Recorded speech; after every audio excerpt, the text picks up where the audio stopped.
바울이 공회를 주목하여 이르되, 여러분 형제들아, 오늘까지 나는 범사의 양심을 따라 하나님을 섬겼노라.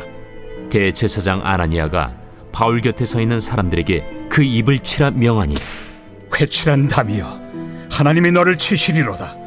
내가 나를 율법대로 심판한다고 앉아서 율법을 어기고 나를 치라 하느냐? 곁에 선 사람들이 말하되, 하나님의 대제사장을 네가 욕하느냐? 형제들아, 나는 그가 대제사장인 줄 알지 못하였노라.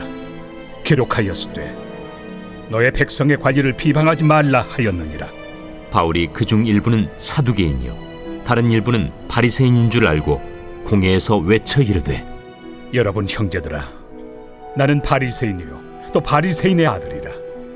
죽은 자의 소망 곧 부활로 말미암아 내가 신문을 받노라. 그 말을 한즉 바리새인과 사두개인 사이에 다툼이 생겨 무리가 나누어지니, 이는 사두개인은 부활도 없고 천사도 없고 영도 없다 하고 바리새인은 다 있다 함이라. 크게 떠들세 바리새인 편에서 몇 서기관이 일어나 다투어 이르되, 우리가 이 사람을 보니 악한 것이 없도다. 혹 영이나 혹 천사가 그에게 말하였으면 어찌하겠느냐? 큰 분쟁이 생기니 천부장은 바울이 그들에게 찢겨질까 하여 군인을 명하여 내려가 무리 가운데서 빼앗아 가지고 영내로 들어가라 하니라. 그날 밤에 주께서 바울 곁에 서서 이르시되, 담대하라. 네가 예루살렘에서 나의 일을 증언한 것 같이 로마에서도 증언하여야 하리라. 오늘은 주위를 둘러봐도 내 편이 없을 때라는 말씀 제목으로 이 새벽에 함께 은혜 나누기 원합니다. 계속해서 바울이 예루살렘 공회에서 재판을 받습니다. 오늘도 공회 앞에 선 바울은 자신 스스로를 변론하고 있습니다. 그곳에는 이 바울의 편에서 바울을 지지하거나 또 바울을 옹호해 주는 사람이 아무도 없습니다. 철저하게 고립된 채 스스로를 변론해야 되는 외롭고 고독한 싸움을 계속해서 싸우고 있는 것입니다. 그러나 그런 상황 가운데서도 우리 하나님은 변함없이 바울과 함께 계셨는 줄 믿습니다. 그런데 지금 바울이 재판을 받고 있는 이 예루살렘 공회가 어떤 곳인지 여러분 기억하십니까? 예루살렘 공회는 과거 예수님을 십자가에 못 박도록 내어줄 수 있도록 거짓 증인들을 세우는 불법 재판을 했던 곳이었습니다. 뿐만 아니라 스데반 집사님도 마찬가지였죠. 예루살렘 공회에서는 사람을 죽일 수 있는 사형 언도를 할 수 있는 기관은 아니었습니다. 그럼에도 스데반 집사가 그곳에서 돌에 맞아 죽을 수 있도록 불법 재판을 했던 곳이기도 합니다. 이 예루살렘 공회의 재판에서 어떻게 공의를 기대할 수 있겠습니까? 어쩌면 재판에서 가장 중요하고 핵심이 될 수 있는 요소가 바로 공의, 정의인데, 이 예루살렘 공회는 이미 정의와 거리가 먼 기관이 되어 있는 것입니다. 이런 재판에서 무엇을 기대할 수 있겠습니까? 그러나 바울은 불공정한 재판의 환경인 것을 알면서도 그 자리에 서서 입을 열어 말을 시작합니다. 우리 바울이 어떤 말을 했는지 1절 말씀 다시 한번 읽어볼까요? 함께 1절 말씀 읽습니다. 시작. 바울이 공회를 주목하여 이르되, 여러분 형제들아, 오늘까지 나는 범사의 양심을 따라 하나님을 섬겼노라 하거늘. 아멘. 이 사내들인 공회 앞에 선 바울은 공회원 한 명 한 명을 이렇게 둘러보면서 이제 입을 엽니다. 여러분, 그들은 당시 유대 사회에서 지도자 계층에 있었던 사람이죠. 소위 말해 출세한 사람들이라고 볼 수 있습니다. 많은 백성들에게 존경과 공경을 받는 사람들이기도 하죠. 그러나 바울의 눈에는 그렇게 보이지 않았습니다. 하나님을 믿는다고 하지만 정작 실상은 자신들이 만들어낸 신을 숭배하는, 거짓 신을 숭배하는 불쌍한 사람들이었죠. 하나님 보시기에 가장 미련하고 불쌍한 사람들이었던 것입니다. 바울이 그런 눈으로 이들을 바라보니까 얼마나 마음이 딱하고 안쓰러웠던지 이들에게 어떻게 말을 합니까? 존경하는 공회원님들, 친애하는 여러분, 이런 표현이 아니라 여러분 형제들아 라고 말하면서 정말 사랑하는, 형제를 아끼는 마음으로 지금 입을 띄고 있는 것이죠. 그 내용이 무엇입니까? 자신은 어떤 지식이나 사상에 의해서 움직이는 것이 아니라 양심을 따라, 그것도 신앙의 양심을 따라 하나님을 섬겼다라고 말하는 것이죠. 양심을 따랐다라는 것은 누가 시켜서 억지로 한 것이 아니라 마음에서 우러나오는 감동으로, 기쁨으로 하나님을 섬겼다라는 뜻이 됩니다. 이때 바울은 당시 평균 수명으로 봤을 때도 이미 노년, 이 말년의 인생을 살아가고 있는 때였습니다. 그가 평생 가난 속에서 박해를 견디며 살아온 것, 그리고 환난과 핍박이 기다리고 있던 이 예루살렘에 찾아온 것도 다 믿음의 양심, 신앙의 양심을 따라 하나님의 말씀에 순종하고자 함이었던 것입니다. 그렇습니다. 이 바울은 부와 명예나 책임감을 따라 산 사람이 아니라 철저하게 사명을 따라 살았던 사람인 것이었습니다. 주 안에 사랑하는 여러분, 바라기는 우리도 이 바울처럼 노년에 이러한 믿음의 고백을 할 수 있으면 좋겠습니다. 나는 지금까지 살면서 내 신앙의 이 양심에 따라, 믿음의 양심에 따라 하나님을 잘 섬겼다라고 우리 후손들에게 이런 믿음의 고백을 남길 수 있는 저와 여러분 되기를 간절히 소망합니다. 그런데 계속되는 말씀을 보십시오. 대제사장 아나니아가 바울이 하는 말을 듣고 어떤 반응 보입니까? 2절 보시면 바울 옆에 있는 사람에게 바울의 입을 치라라고 명합니다. 여러분, 이 아나니아는 대제사장이기 때문에 이 공회의, 예루살렘 공회의 의장입니다. 대표가 되는 사람이죠. 역사 신학자들의 조사에 따르면 대제사장 아나니아는 아주 탐욕스럽고 포악한 사람이었다라는 기록이 남아 있습니다. 심지어 성전에 드렸던 11조를 횡령할 뿐 아니라 영적 지도자인 대제사장임에도 불구하고 폭력과 그리고 암살까지 서슴없이 일삼았던 아주 극악무도한 사람이었다라는 기록이 남아 있습니다. 이런 사람이 의장이 되어서 주재하는 재판이니 얼마나 그 결과를 불보듯 뻔하지 않겠습니까? 예루살렘 공회 재판이 제대로 이루어질 수 없는 재판이었습니다. 사실 유대인에게 입을 치라라는 명하는 것은 인격 최대의 모욕입니다. 유대인들에게 있어서 모욕적인 그런 행동인 것이죠. 그런데 다른 데가 아니라 입을 치라라고 한 것입니다. 그러자 바울이 어떤 반응을 합니까? 3절 말씀이죠. 바울이 이르되 회칠한 담이여 하나님이 너를 치시리로다. 네가 나를 율법대로 심판한다고 앉아서 율법을 어기고 나를 치라 하느냐 하니.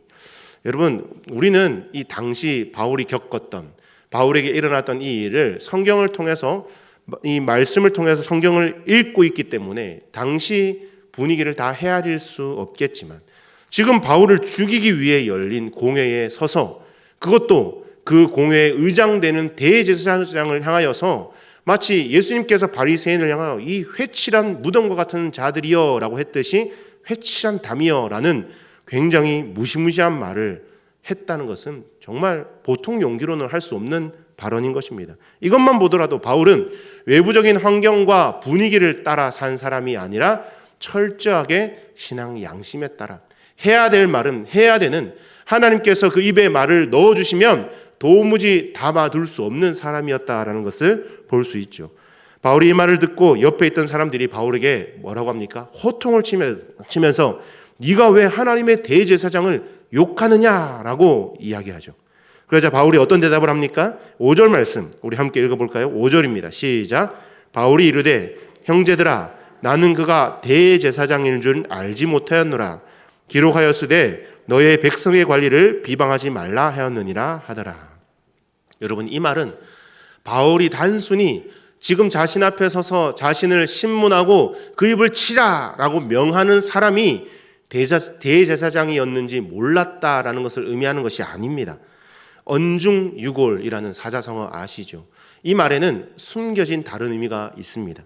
율법에 따라 판결을 내리는 산헤드린 공회에서 율법을 거스르고 어기고 도리어 폭력을 명령한 사람이 대제사장이었을 줄은 전혀 몰랐다라는 말이죠. 다른 일반 공회원이 그렇게 해서도 놀랄 만한 일인데 그 의회의 의장인 대제사장이 저런 말을 했다는 것이 도무지 상상도 할 수 없고 믿어지지 않기 때문에 이런 말을 한 것입니다. 이걸 좀 쉽게 풀어서 얘기하면 네가 그러고도 대제사장이라고 할 수 있느냐, 네가 그러고도 대제사장의 자격이 있느냐라는 그 말을 지금 둘러서 나는 너가 대제사장인 줄 몰랐다라는 표현을 쓰고 있는 것이죠.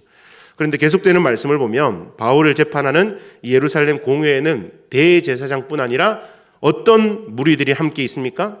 바리새인과 사두개인들이 함께 등장하고 있습니다.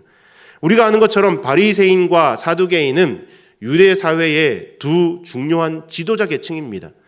그런데 이들이 마치 비슷해 보이지만 특별히 예수님을 십자가에 못 박는 일을 함에 있어서는 대동단결했던 그런 무리들이었죠. 그런데 이들에게도 좁혀지지 않는 하나의 소견이 있었습니다. 그것이 바로 이 부활에 대한 문제였죠. 바울은 이 사실을 너무나 잘 알았기 때문에, 왜냐하면 바울 자신이 바리새인이었지 않습니까? 그래서 이것을 지금 거론하고 있습니다. 6절에 보시면 바울은 자기가 부활의 문제로 말미암아 신문을 받고 있다라고 하죠. 그러자 바리새인과 사두개인 사이에 갈등이 생겨버립니다.